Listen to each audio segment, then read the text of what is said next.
দ্বিতীয়বাৰৰ বাবে মুখ্যমন্ত্ৰীৰ দায়িত্ব লোৱাৰ পিছত খুব সম্ভৱ এইখনেই মোৰ প্ৰথম ৰাজহুৱা সভা।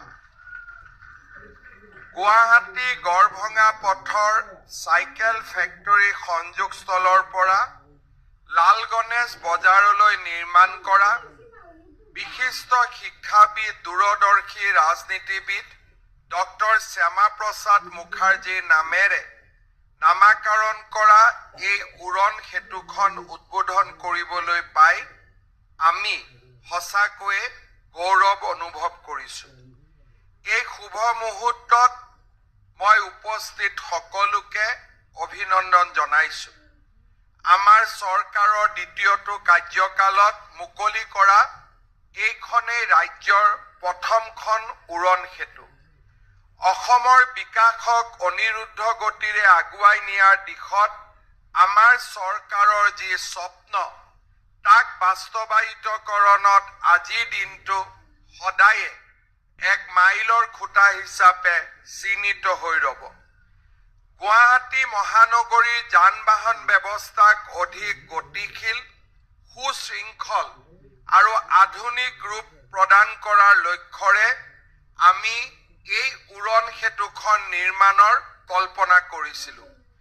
গুৱাহাটী গড়ভঙা পথৰ চাইকেল ফেক্টৰী সংযোগস্থলৰ পৰা লাল গণেশ বজাৰলৈ বিস্তৃত এই বৃহৎ উৰণ সেতু প্ৰকল্পই মহানগৰীৰ দক্ষিণ পশ্চিম অংশৰ যোগাযোগ ব্যৱস্থাক নতুন গতি দিব।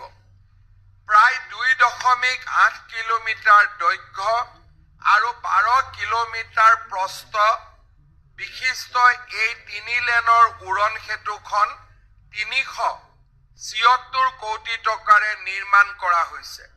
68টা স্পান, 59টা পিয়েৰ আৰু 10টা পৰ্টেল স্পেনৰ সহায়ত এই প্ৰকল্পটো নিৰ্মাণ কৰা হৈছে।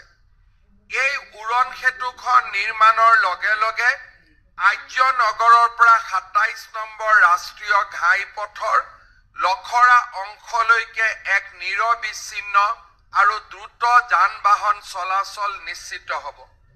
দৈনিক যাত্ৰীৰ লগতে চিকিৎসা, শিক্ষা, চাকৰি সূত্ৰে যাতায়াত কৰা হাজাৰ হাজাৰ লোক এই উৰণ সেতুৰ পৰা উপকৃত হ'ব।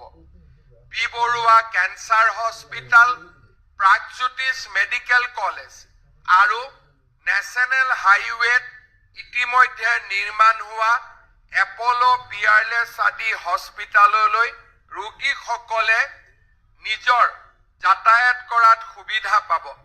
বেতকুছিত গঢ়ি উঠা আমাৰ ইণ্টিগ্ৰেটেড ডাইৰেক্টৰেট কমপ্লেক্সলৈকেও এই উৰণ সেতুখনে নিৰবিচ্ছিন্ন যাতায়াতৰ সুবিধা প্ৰদান কৰিব।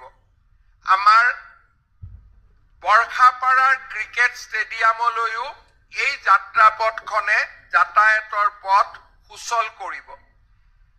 ইয়াৰ উৰণ সেতুখনৰ 3 লেনযুক্ত হোৱাৰ উপৰিও উৰণ সেতুৰ তলত 6 মিটাৰ প্ৰস্থৰ ছাৰ্ভিচ ৰোড আৰু 2 মিটাৰ প্ৰস্থৰ RCC নলা নিৰ্মাণ কৰা হৈছে, যিয়ে গুৱাহাটী গড়ভঙা পথত স্থানীয় যান বাহনৰ চলাচল অধিক সুসংহত আৰু বাধামুক্ত কৰি তুলিব।